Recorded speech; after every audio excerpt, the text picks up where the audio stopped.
Ô Jésus, aimez en nous l'espoir si grand, l'espoir si doux, qui pour toujours fleurira. Alléluia, Alléluia, Alléluia, Alléluia, Alléluia, Alléluia.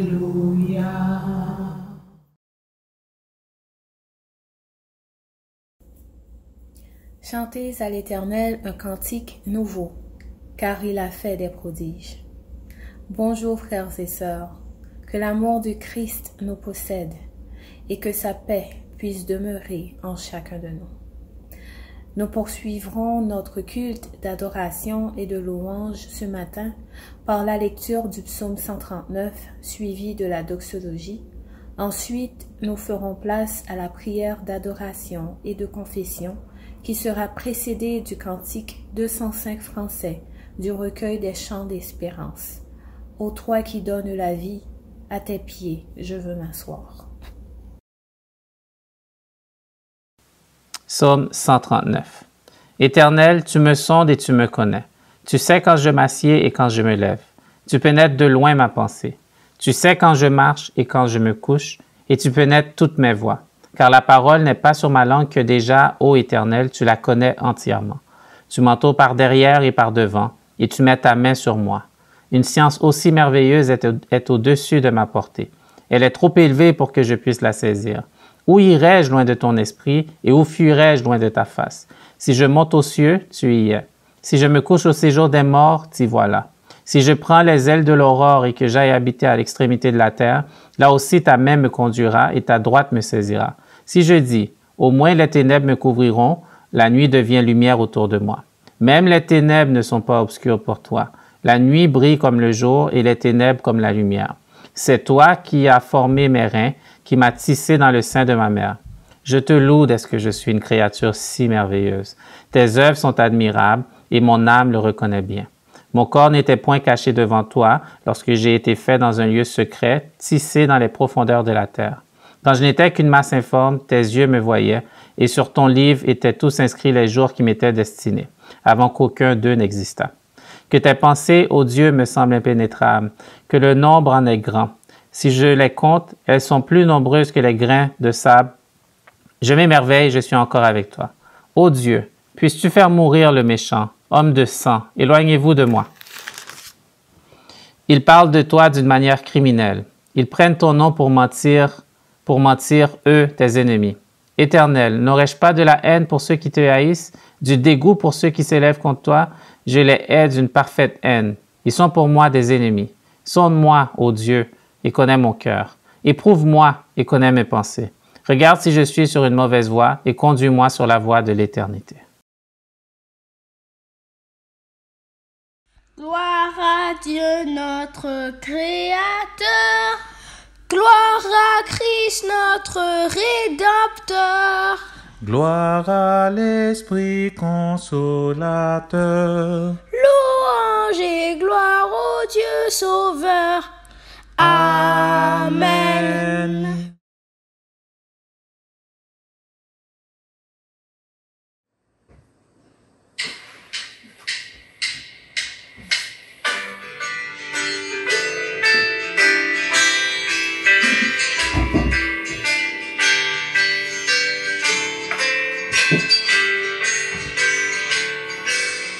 Ô toi qui donnes la vie, à tes pieds je veux m'asseoir, comme s'asseyait Marie à l'heure douce du soir, comme s'asseyait Marie à l'heure douce du soir. Mon être entier te réclame,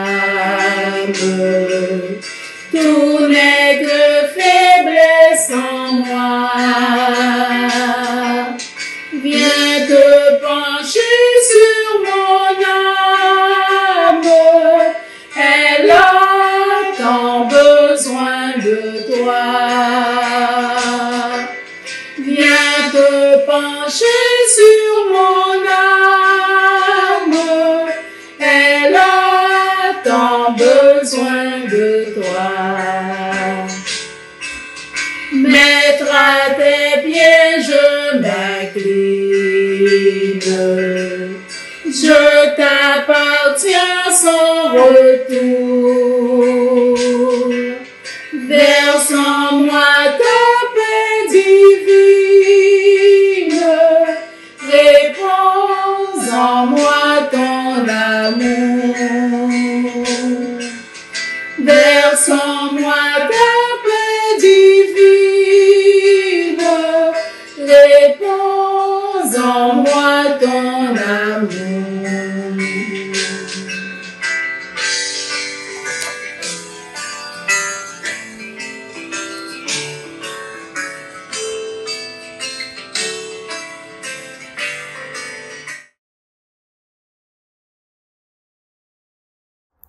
Prière d'adoration et de confession. Que notre âme bénisse l'Éternel, que tout ce qui est en nous bénisse son saint nom, que notre âme bénisse l'Éternel et n'oublie aucun de ses bienfaits. Nous nous prosternons devant toi, Père, pour te contempler, toi le Dieu juste, bon et fidèle. Nous voulons célébrer ce Dieu d'amour et de grâce, ce Dieu qui transforme et restaure, ce Dieu qui console et qui pourvoit. Tu es incomparable et ne change pas. Nous célébrons ta toute-puissance et ta majesté, Père. Tu nous relèves quand nous tombons, tu nous protèges et veilles constamment sur nous, malgré nos manquements, malgré nos fautes. Oui, Seigneur, nous choisissons de faire ce qui est mal à tes yeux à chaque jour. Et pour cela, nous te demandons pardon. Pardonne-nous également notre égoïsme, notre orgueil, notre manque d'humilité. Pardonne nos paroles blessantes, nos pensées malsaines, nos doutes en ta parole. Permets, Père, que nous puissions pardonner aussi à celui qui nous cause du tort. Merci pour le sang de l'agneau qui nous lave et nous purifie. Merci pour ton Saint-Esprit qui interprète nos moindres soupirs. Merci d'agréer ce culte que nous t'offrons et merci d'être parmi nous. C'est au nom de Jésus-Christ que nous prions. Amen.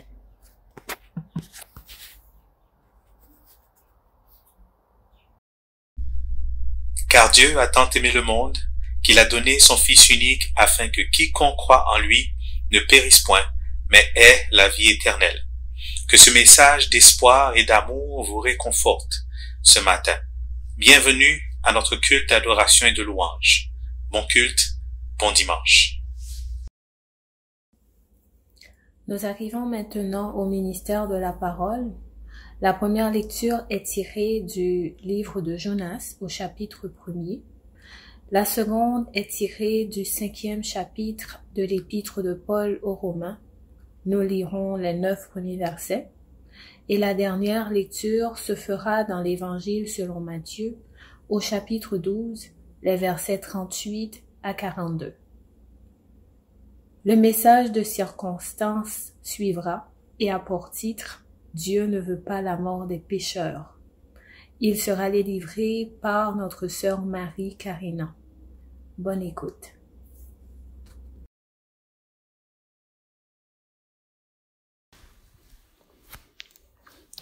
Jonas chapitre 1, les versets 1 à 16.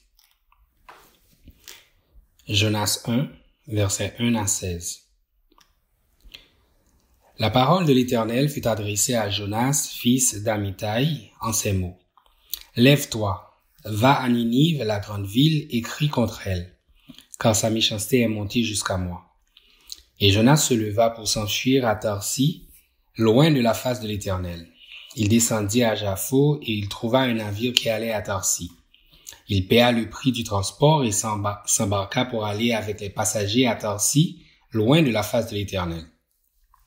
Mais l'Éternel fit souffler sur la mer un vent impétueux, et il s'éleva sur la mer une grande tempête. Le navire menaçait de faire naufrage. Les mariniers eurent peur, ils implorèrent chacun leur Dieu, et ils jetèrent dans la mer les objets qui étaient sur le navire, afin de se le rendre plus léger. Jonas descendit au fond du navire, se coucha et s'endormit profondément. Le pilote s'approcha de lui et lui dit, « Pourquoi dors-tu? Lève-toi, invoque ton Dieu. Peut-être voudra-t-il penser à nous et nous ne périrons pas? » Et ils se dirent l'un à l'autre, « Venez, tirons au sort pour savoir qui nous attire ce malheur. » Ils tirèrent au sort et le sort tomba sur Jonas. Alors ils lui dirent, « Dis-nous qui nous attire ce malheur. Quelles sont tes affaires et d'où viens-tu? Quel est ton pays et de quel peuple es-tu? » Il leur répondit, « Je suis hébreu, et je crains l'Éternel, le Dieu des cieux qui a fait la mer et la terre. » Ces hommes eurent une grande frayeur et ils lui dirent, « Pourquoi as-tu fait cela? » Car ces hommes savaient qu'ils fuyaient loin de la face de l'Éternel parce qu'il le leur avait déclaré. Ils lui dirent, « Que te ferons-nous pour que la mer se calme envers nous? » Car la mer était de plus en plus orageuse. Il leur répondit, « Prenez-moi et jetez-moi dans la mer, et la mer se calmera envers vous. Car je sais que c'est moi qui attire sur vous cette grande tempête. » Ces hommes ramaient pour gagner la terre, mais ils ne le purent, parce que la mer s'agitait toujours contre eux. Alors ils invoquèrent l'Éternel et dirent, « Ô Éternel, ne nous fais pas périr à cause de la vie de cet homme, et ne nous charge pas du sang innocent. Car toi, Éternel, tu fais ce que tu veux. » Puis ils prirent Jonas et le jetèrent dans la mer, et la fureur de la mer s'apaisa. Ces hommes furent saisis d'une grande crainte de l'Éternel, et ils offrirent un sacrifice à l'Éternel et firent des vœux. Parole du Seigneur. La lecture se trouve dans Romains 5, versets 1 à 9. Étant donc justifiés par la foi, nous avons la paix avec Dieu par notre Seigneur Jésus-Christ, à qui nous devons d'avoir eu par la foi accès à cette grâce dans laquelle nous demeurons fermes et nous nous glorifions dans l'espérance de la gloire de Dieu. Bien plus, nous nous glorifions même des afflictions, sachant que l'affliction produit la persévérance, la victoire dans l'épreuve, et cette victoire, l'espérance. Or, l'espérance ne trompe point, parce que l'amour de Dieu est répandu dans nos cœurs par le Saint-Esprit qui nous a été donné. Car lorsque nous étions encore sans force, Christ, au temps marqué, est mort pour des impies. À peine mourrait-on pour un juste, quelqu'un peut-être mourrait-il pour un homme de bien. Mais Dieu prouve son amour envers nous, en ce que lorsque nous étions encore des pécheurs, Christ est mort pour nous. À plus forte raison donc, maintenant que nous sommes justifiés par son sang, serons-nous sauvés par lui de la colère. Amen. Évangile de Matthieu, chapitre 12, versets 38 à 42. Évangile de Matthieu, chapitre 12, versets 38 à 42. Alors, quelques-uns des scribes et des pharisiens prirent la parole et dirent, « Maître, nous voudrions te voir faire un miracle. » Il leur répondit, « Une génération méchante et adultère demande un miracle. Il ne lui sera donné d'autre miracle que celui de prophète Jonas. Car de même que Jonas fut 3 jours et 3 nuits dans la bouche de grands poissons, de même les fils de l'homme sera 3 jours et 3 nuits dans le sein de la terre. Les hommes de Ninive lèveront au jour du jugement avec cette génération et la condamneront parce qu'ils se repentirent à la prédication de Jonas. Et voici, il y a ici plus que Jonas. La reine du Midi se lèvera au jour du jugement avec cette génération et la condamnera parce qu'elle va des extrémités de la terre pour entendre la sagesse de Salomon. Et voici, il y a ici plus que Salomon.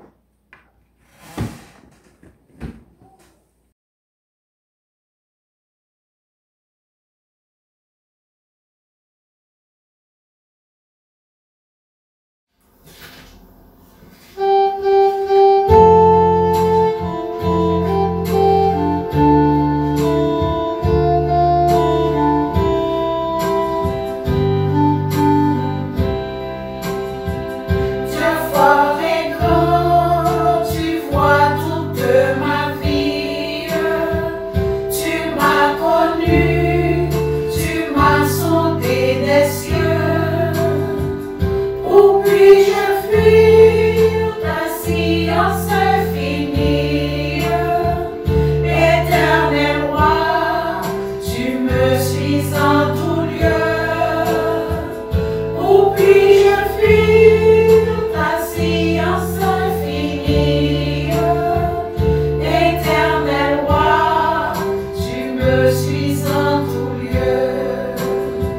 Soit que je marche ou bien que je m'arrête, voici Seigneur, tu te tiens près de moi.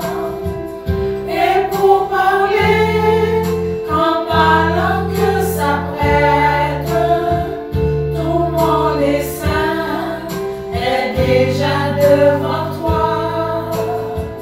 Et pour parler, quand ma langue s'apprête, tout mon dessein est déjà devant toi. Vivant ou mort, dans les cieux, sur la terre, sein de lumière ou sein d'obscurité, partout ta main peut me saisir, ô Père. Partout sur moi, ton œil est arrêté. Partout ta main peut me saisir, ô Père. Partout sur moi, ton œil est arrêté. Que ta pensée est donc mystérieuse, je n'en saurais mesurer la hauteur. À mes regards, ton œuvre est merveilleuse et confondue, j'adore ta grandeur.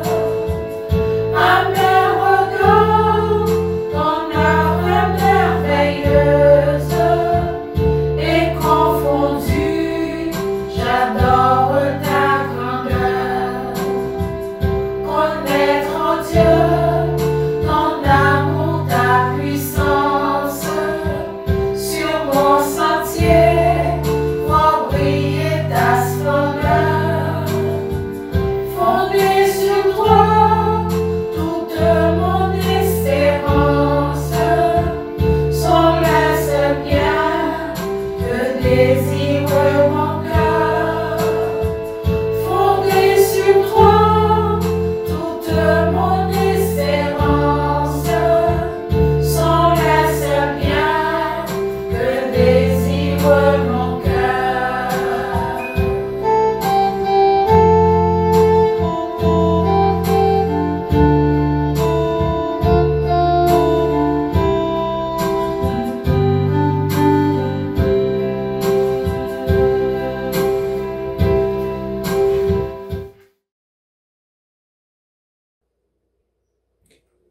Le message du jour a pour titre « Dieu ne veut pas la mort des pécheurs ».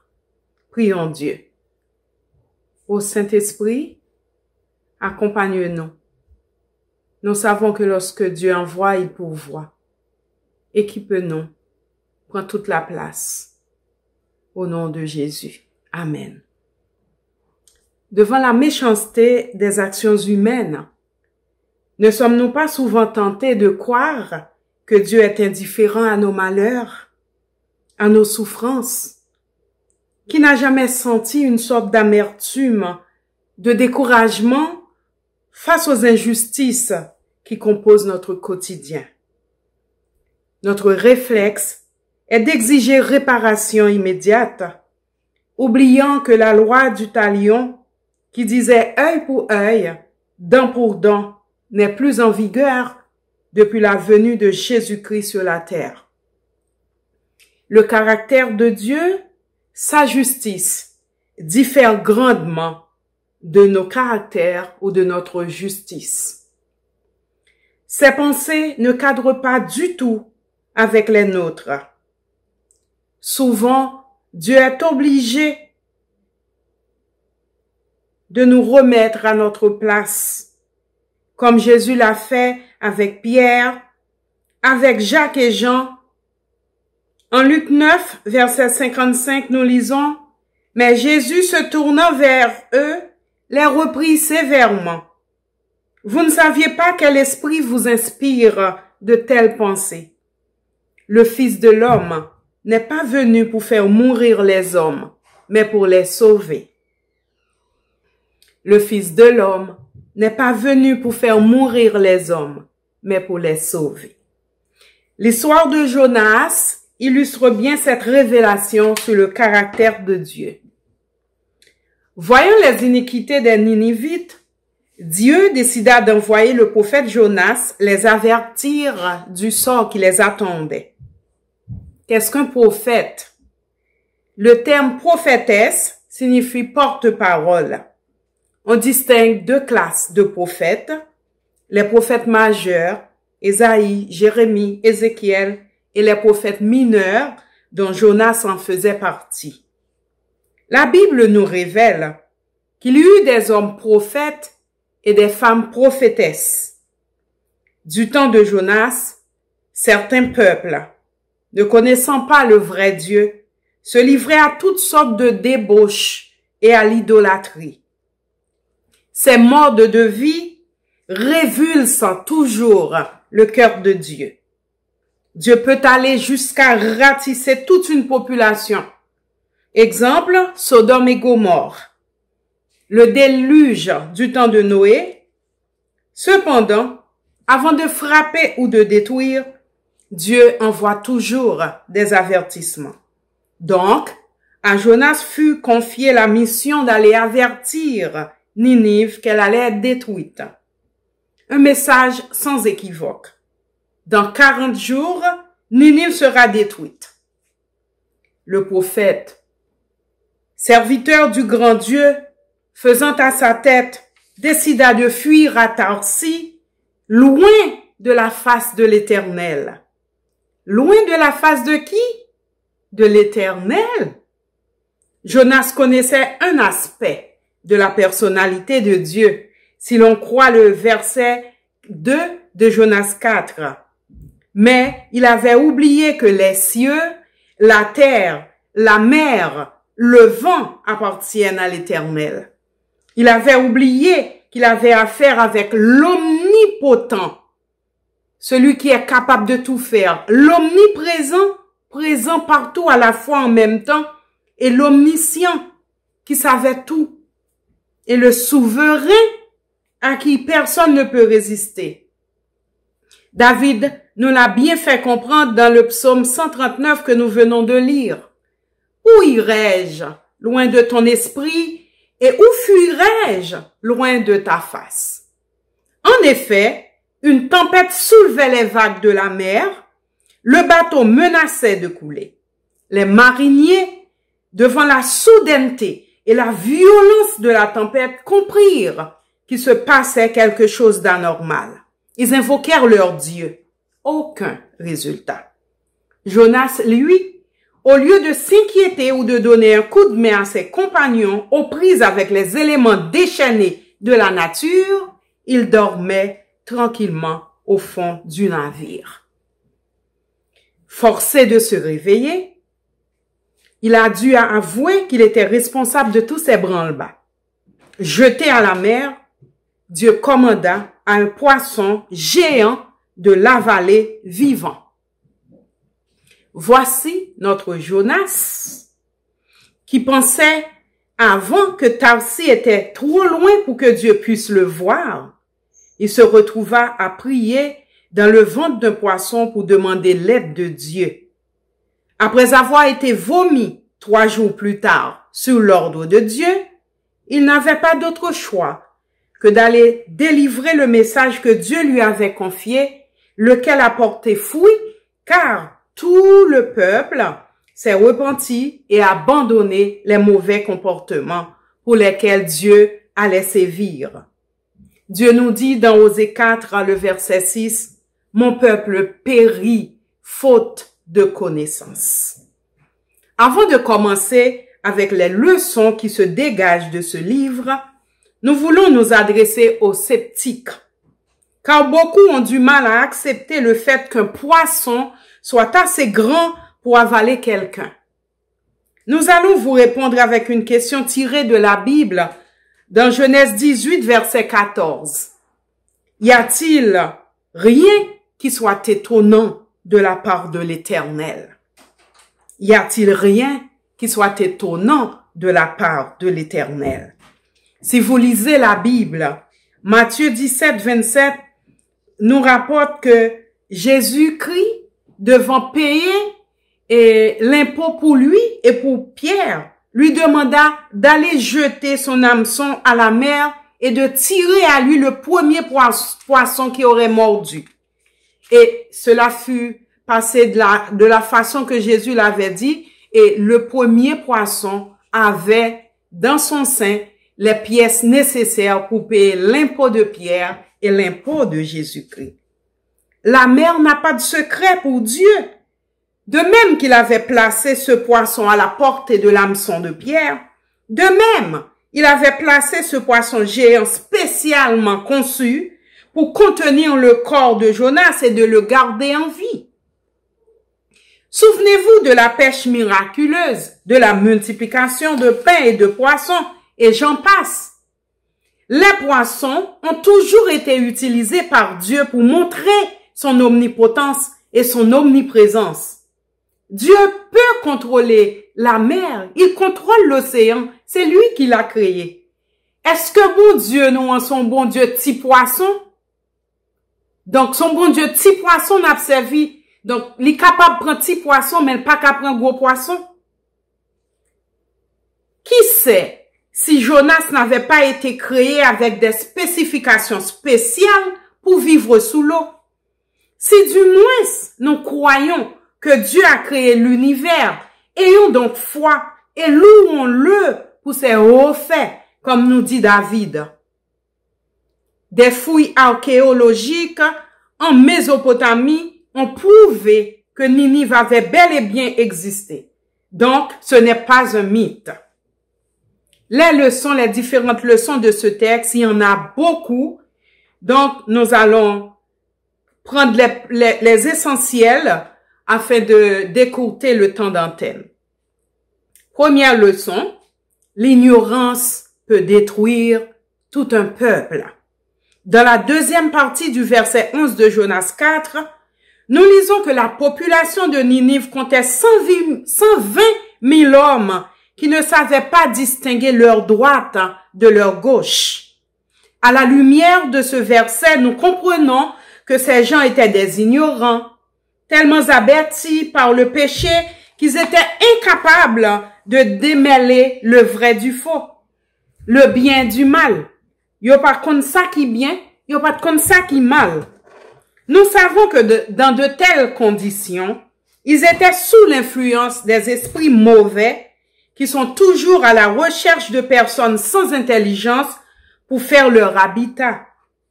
Quand ce sont des esprits, pour se manifester, ils ont toujours besoin de corps. Ils utilisent les animaux, rappelons-nous le serpent dans le jardin d'Éden. Ils utilisent aussi des humains pour répandre leur méchanceté, leur venin, car ils sont uniquement là pour nuire, détruire et voler notre âme. Je ne veux pas parler de connaissances intellectuelles en disant qu'ils étaient ignorants, car nous savons que le plus grand savant est le plus grand ignorant. Un sot savant est plus sot qu'un sot ignorant. Rappelons-nous de la prière de Jésus-Christ à la croix. Père, pardonne-leur, car ils ne savent pas ce qu'ils font. Pourtant, il y avait de grands dignitaires juifs, des hommes de loi, parmi ceux qui faisaient mourir Jésus, mais ils étaient de grands ignorants. Dieu voit et connaît le fond de nos cœurs et de nos pensées. Il connaît nos motivations, l'intention qui se cache derrière nos actions. Les Ninivites agissaient-ils pour défier Dieu ou vivaient-ils comme des animaux juste par instinct, donnant libre cours à leurs instincts parce qu'ils ne connaissaient aucune autre alternative, aucune autre façon de vivre? Dieu a dit qu'ils ne savaient pas distinguer leur droite de leur gauche, donc ils ne savaient pas faire des choix. Aujourd'hui, nous trouvons la parole à la télévision, dans des pamphlets publicitaires, sur Internet et partout. Heureusement, en Jésus, nous avons accepté d'être enfants de Dieu. Jésus-Christ étant notre sauveur, donc nous sommes devenus enfants de Dieu. Et Jésus-Christ nous donne son Saint-Esprit comme gardien de notre âme aujourd'hui pour nous aider à nous débarrasser de nos mauvais comportements. Jean 14, 16 nous dit, « Et moi, je prierai le Père. » Le « moi » signifie Jésus. Jésus dit qu'il priera le Père et qu'il nous donnera un autre consolateur afin qu'il demeure éternellement avec nous. C'est l'esprit de vérité que le monde ne peut recevoir. L'esprit est en opposition avec la chair. Les Ninivites devaient entendre la parole et obéir pour que leur bon sens prenne le dessus. Car la foi vient de ce que l'on entend et ce que l'on entend vient de la parole de Dieu. Deuxième leçon, la connaissance mal utilisée peut causer du tort. Pensons un seul instant à la fabrication des armes à feu, des armes nucléaires, fabrication de virus, et j'en passe, qui ont détruit la vie de millions d'individus dans le monde. Aujourd'hui, nous avons le COVID-19 qui a déjà fait environ 738 000 décès dans le monde. La connaissance mal utilisée peut nous rendre orgueilleux et nous aveugler. Même la connaissance de Dieu peut être mal utilisée. Nous connaissons l'histoire de Saul de Tarse avant son appel et sa conversion. Jonas prétendait connaître la miséricorde de Dieu. Pourtant, les Ninivites, dits ignorants, ont saisi sans réfléchir cette main tendue de Dieu. Jonas 3, 4 à 6 nous dit, dans Jonas 3, verset 4 à 6, nous raconte que Jonas fit d'abord dans la ville une journée de marche en criant, « Encore 40 jours et Ninive est détruite. » Une seule journée suffisait amplement pour que les gens de Ninive, depuis les plus grands jusqu'aux plus petits, même le roi, changèrent de comportement, changèrent de direction. Une seule journée. Le peuple se couvrit d'un sac et s'assit sur la cendre, en signe de repentance. Imaginons un seul instant que quelqu'un se mettrait à faire le tour de la ville de Montréal ou de n'importe quelle autre ville avec un tel message et l'accueil qu'il aurait reçu. Jésus affirme dans Matthieu 12, 41, paraphrasé, que Ninive se lèvera au jour du jugement pour condamner les générations présentes qui ont l'évangile à portée de main et qui ne se sont pas repenties parce qu'elles se croient trop intelligentes pour croire à des fables. La persévérance dans l'erreur a des conséquences regrettables. Dans la majorité des cas, le réveil se fait toujours trop tard. Quand le peuple se rendait compte que Noé avait raison, la porte de l'arche était déjà fermée. Apprenons, frères et sœurs, à crucifier notre ego au pied du Seigneur. En nous suspendant goumen avec bon Dieu, bien longtemps Jésus a frappé porte cœur nous. Mais nous poko vle ouvrir. Ou poko vle ouvrir? Ouvrir cœur by Jésus matin. Troisième leçon, la connaissance vient avec des responsabilités. Le feu pasteur Isidore dirait SPS, sauver pour servir. La connaissance que le Saint-Esprit nous a donnée est pour notre salut et pour ceux des autres. Elle ne doit pas servir de barrière entre nous et nos semblables. Nous avons une grande responsabilité auprès de ceux qui sont encore rebelles au salut que Dieu offre en son Fils Jésus. Jésus-Christ les appelle les brebis perdues. L'Éternel nous dit dans Ézéchiel 3, versets 18 à 19, « Quand je dis aux méchants, tu périras », nous prenons un petit temps pour vous expliquer c'est quoi le mot méchant. Le mot méchant signifie coupable de péché envers Dieu et envers les hommes. Deuxième définition, le mot méchant veut dire que tu es hostile à la volonté de Dieu. Donc, le méchant nous connaît, hein, c'est pas méchant ça. Méchant n'a pas parlé à ces gens qui ont fait rébellion avec bon Dieu.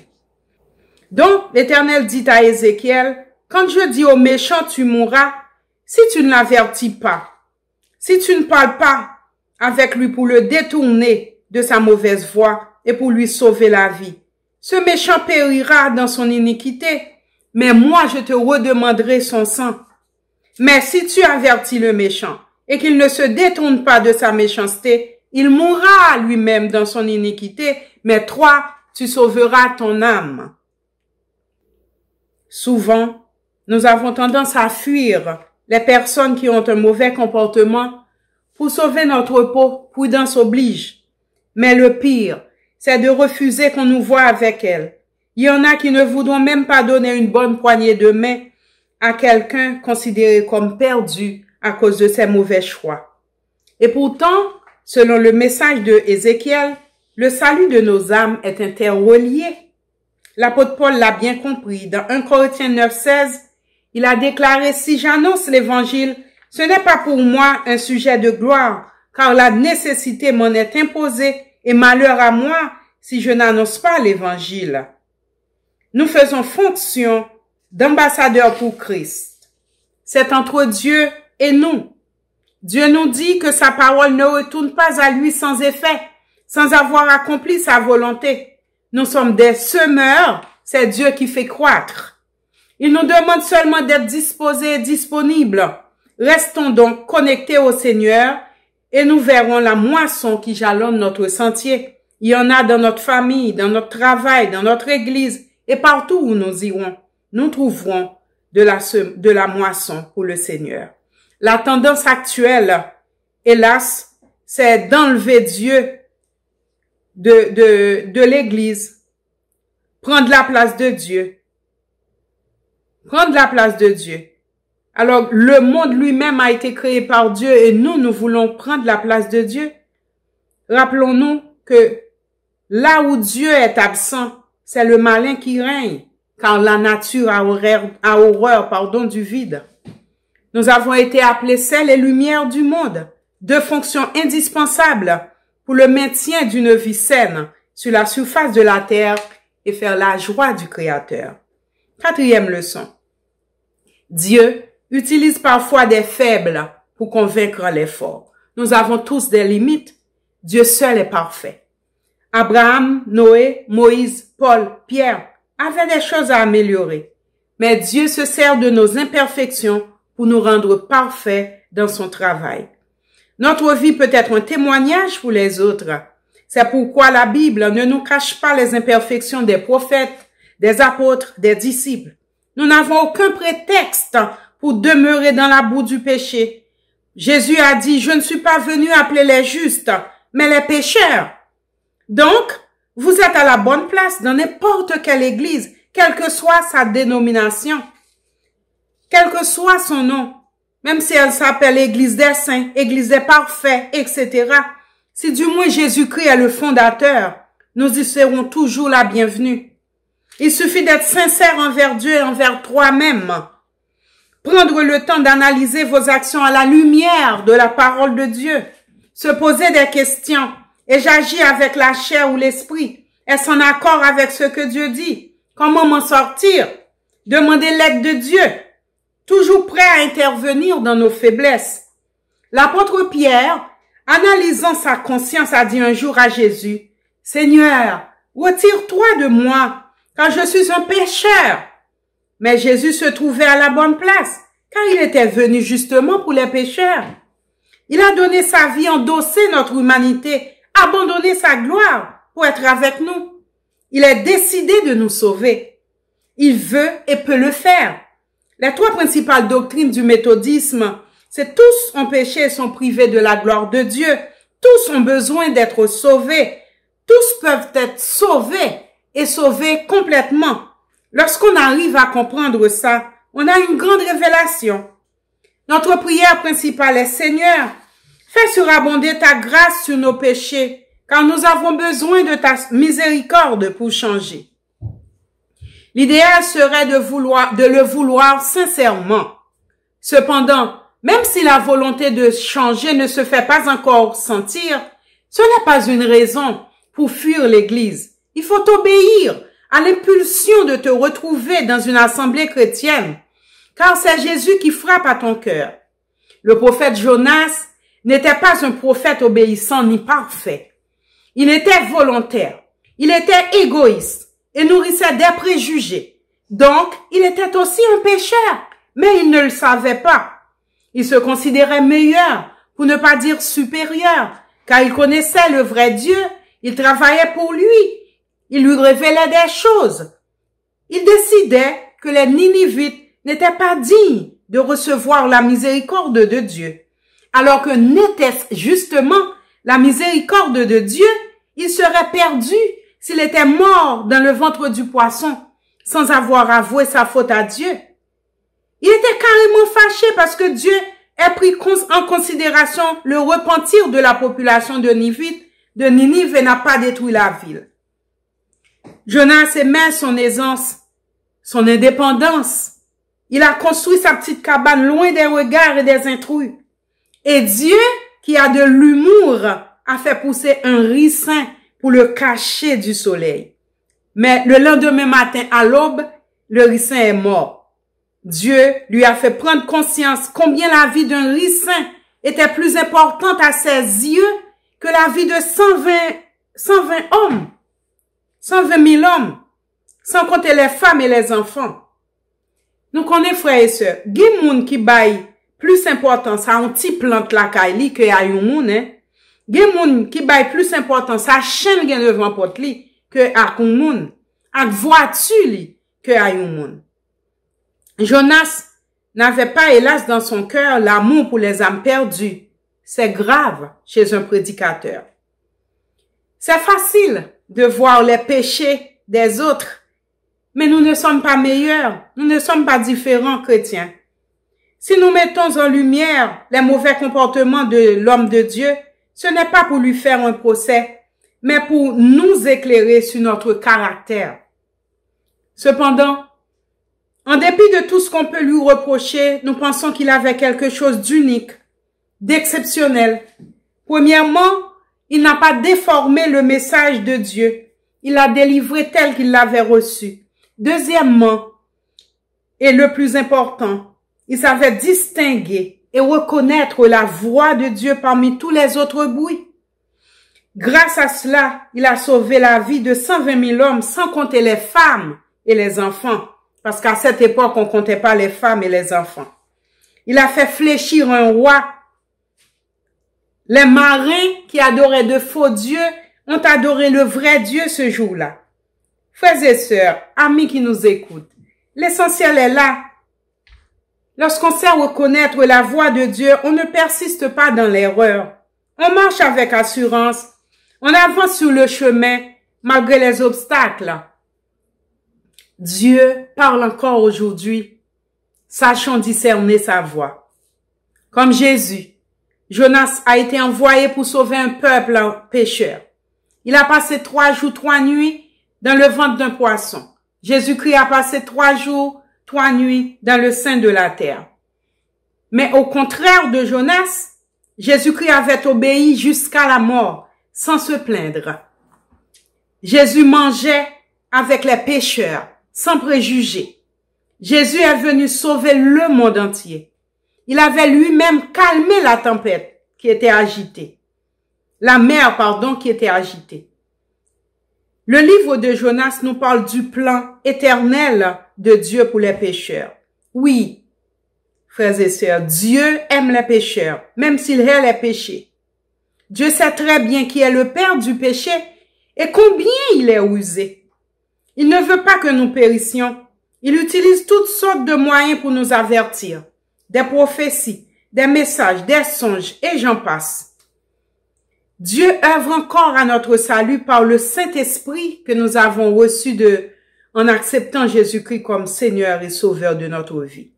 Restons attentifs, bien-aimés. Restons attentifs, chers amis qui nous écoutent.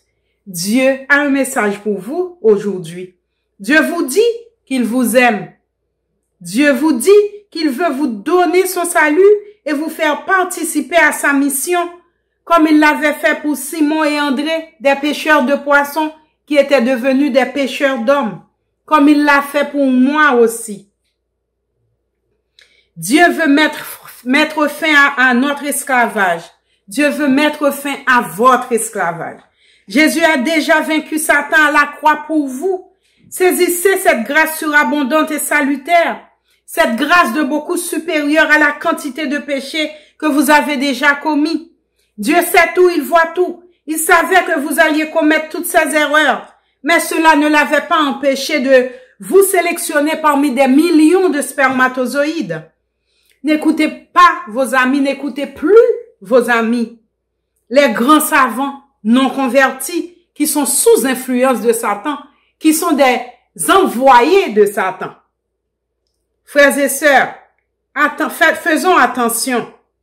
Comme au temps de Sodome et de Gomorrhe, comme au temps du déluge, comme au temps de Ninive, la miséricorde de Dieu te cherche aujourd'hui. La miséricorde de Dieu te parle. La miséricorde de Dieu t'avertit aujourd'hui par ces différents messagers. Qu'attends-tu? Ésaïe 5, 21 nous dit « Malheur à ceux qui sont sages à leurs propres yeux et qui se croient intelligents. » Avec quel baromètre mesures-tu ta sagesse? Celui du monde ou celui de Dieu? Le baromètre du monde change selon les temps et les circonstances, alors que celui de Dieu est intemporel et inchangeable. Aux croyants et disciples de Jésus-Christ, nous rappelons que le Dieu miséricordieux, plein d'amour envers l'humanité, est le même qui nous demande d'aller, sans préjugés, faire de toutes les nations des disciples. Même si on ne nous accueille pas favorablement, rappelons-nous toujours que c'est entre Dieu et nous. Nous sommes ses messagers, nous sommes sa bouche, nous sommes sa main, nous sommes ses pieds. Notre corps est son temple. Nous sommes ses ambassadeurs dans ce monde. Même si nous ne voyons pas de résultats immédiats, contentons-nous seulement de semer sans préjugés. C'est Dieu qui fera croître au temps convenable. S'il faut se rappeler d'un seul verset aujourd'hui, je vous encourage à vous rappeler de Romains 5, verset 8. Lorsque nous étions encore des pécheurs, Christ est mort pour nous. Dieu hait le péché, mais il aime les pécheurs. Cependant, nous devons être vigilants. L'ennemi s'arrangera toujours pour mettre des bâtons dans nos roues. Nous ne devons pas perdre notre objectif. Moïse n'a pas vu la terre promise à cause du peuple pour lequel il intercédait souvent auprès de Dieu. C'est votre droit de vous révolter contre les exactions, les injustices des uns et des autres. Mais il faut toujours le faire avec calme et avec du recul pour ne pas cultiver de la haine dans votre cœur. Car c'est lorsqu'il est rempli de haine qu'il devient une habitation de Satan. Nous devons vite confesser nos péchés pour reprendre notre position en Dieu et ne pas faire le jeu de l'ennemi et ne pas perdre notre âme. Le pécheur ou le fautif n'est pas notre véritable ennemi. C'est une âme en péril. C'est un prochain à secourir. Jésus nous demande de prier pour nos ennemis, car il sait bien que quoi qu'on fasse, il y aura toujours des gens qui ne nous aimeront jamais. C'est ça, c'est la vie. On n'y peut rien. Dieu est miséricordieux et compatissant, lent à la colère et riche en bonté. Certes, cependant, il ne tient pas le coupable pour innocent. Il ne tient pas le coupable pour innocent.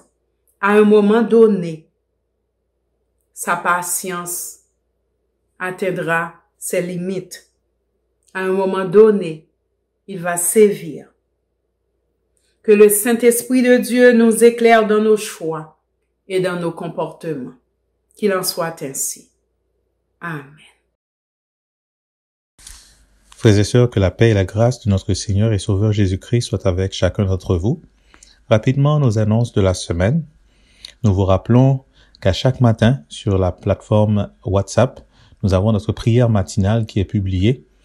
Et un peu plus tard dans la journée, elle est aussi ajoutée à notre plateforme Facebook.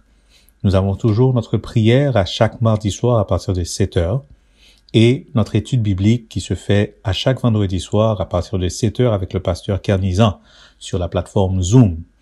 Les détails pour pouvoir se connecter et participer à l'étude sont aussi publiés au courant de la journée de vendredi. À chaque 2 semaines, les cours de prédication continuent avec le pasteur Paul et ce samedi, tous ceux et celles qui doivent participer devront être branchés parce que ça continue ce samedi avec le pasteur. Et bien entendu, dimanche matin, nous aurons notre culte dominical, toujours virtuellement, pour la gloire de notre Seigneur et Sauveur Jésus-Christ. Nous voulons souhaiter un bon anniversaire à tous ceux et celles qui ont fêté au courant de la semaine.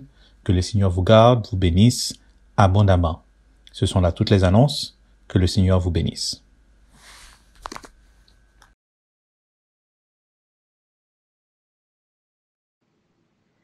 Gloire au Père, gloire au Fils, gloire au Saint-Esprit. Seigneur éternel, notre Dieu, notre bon et tendre Père céleste en Jésus-Christ, toi qui nous as aimés et qui continues à nous aimer malgré notre faiblesse, malgré nos désobéissances. Toi le premier et le dernier, nous voici humblement prosternés en ta présence ce matin pour glorifier ton Saint-Nom, pour te rendre grâce et te remercier pour tes multiples bienfaits envers chacun de nous et pour ton amour inconditionnel. Seigneur, si ce n'est ce témoignage d'amour que tu nous as manifesté par ton Fils bien-aimé Jésus-Christ, le crucifié pour nos péchés, le ressuscité pour nous donner l'espérance de la vie éternelle, que serions-nous, Seigneur? Nous te disons merci. Merci pour tout. Merci, Papa. Seigneur mon Dieu, toi qui, par la bouche de ton Fils, nous as offert de venir à toi quand nous sommes fatigués et chargés pour trouver le repos, nous voici devant toi, fatigués, chargés, attristés, humiliés, découragés, désorientés, perturbés. Nous ne savons que faire, Seigneur. Nous sommes sans force devant toutes ces maladies qui ravagent le monde. Nous sommes sans force, Seigneur, devant toutes ces humiliations dont nous sommes l'objet. Nous sommes sans force, Seigneur. Nous ne savons que faire face à cette pandémie qui nous effraie. Mais aide-nous à garder nos yeux fixés sur toi, car tu es le maître de l'impossible. Toi qui as toujours été pour nous un refuge et un appui dans nos moments de détresse, nous comptons sur toi. Ne permets pas que nous soyons troublés ou inquiétés, car ta parole nous le défend. Nous savons que toi seul as le mot de la fin. Nous nous confions en toi. Nous te présentons nos frères et sœurs du monde entier, et tout particulièrement ceux et celles de notre Église tant en terre étrangère qu'en Haïti. Enseigne-nous, Seigneur, à bien compter nos jours, afin que nous appliquions notre cœur à la sagesse. Crée en nous un cœur pur, renouvelle en nous un esprit bien disposé. Regarde, Seigneur, si nous sommes sur une mauvaise voie, et conduis-nous sur la voie qui mène à toi. Non pas à nous, Seigneur, non pas à nous, mais à ton nom donne gloire, à cause de ta bonté, à cause de ta fidélité. Nous te prions non pas en vertu de nos mérites, mais au nom de ton divin Fils Jésus, à lui l'honneur, la gloire, la magnificence, avec toi et le Saint-Esprit, maintenant et pour toujours. Amen.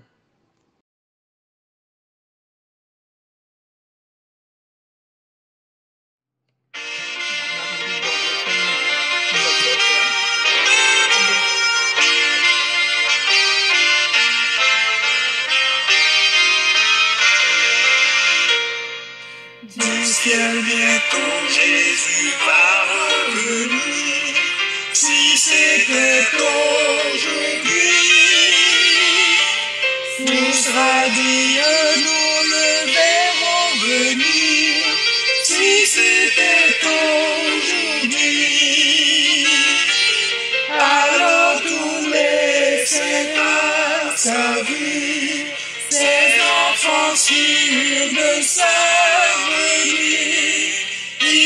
avec lui sur le milieu. Si c'était aujourd'hui. Gloire, gloire, Jésus revient bientôt. Gloire, gloire, nous le couronnerons. Gloire, gloire, et nous l'adorerons. Gloire, gloire, Jésus revient bientôt. Dans ce beau ciel, le mal ne sera plus, si c'était aujourd'hui. Plus de douleur, le regard de Jésus, si c'était aujourd'hui. Notre âme après ce jour soupire, mais déjà la nuit se retire. Le grand matin va bientôt lire. Si c'était aujourd'hui. Gloire, gloire, Jésus revient bientôt. Gloire, gloire, nous le couronnerons. Gloire, gloire, et nous l'adorerons. Gloire, gloire, Jésus revient bientôt. Oh, que Jésus trouve en nous des cœurs droits, s'il revient aujourd'hui. Veillant, priant, dociles à sa voix, s'il revient aujourd'hui. Avons-nous tous cette assurance d'être enlevés en sa présence dans le séjour de sa puissance? S'il revient aujourd'hui. Gloire, gloire, Jésus revient bientôt. Gloire, gloire, nous le couronnerons. Gloire, gloire, et nous l'adorerons. Gloire, gloire, Jésus revient bientôt.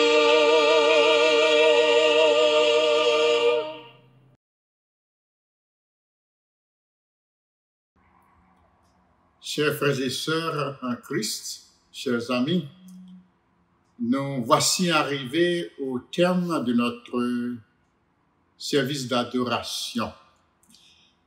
Nous remercions le Seigneur de nous avoir accordé ce grand privilège, car nous avons pu l'adorer en esprit et en vérité.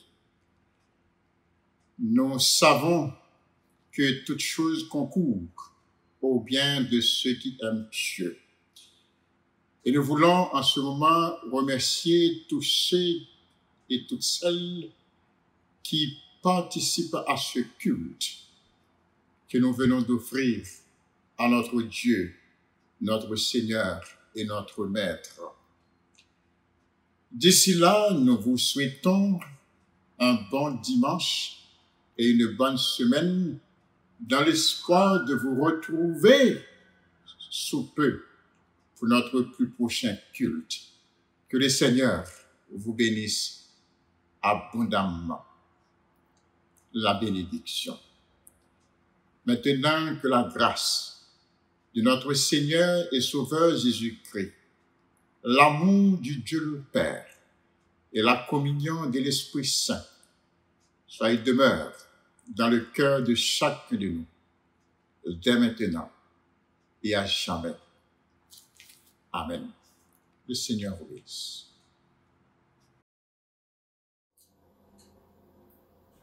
Viens, ô Jésus, et mets en nous l'espoir si grand, l'espoir si doux, qui pour toujours fleurira. Alléluia, Alléluia, Alléluia. Alléluia, Alléluia, Alléluia.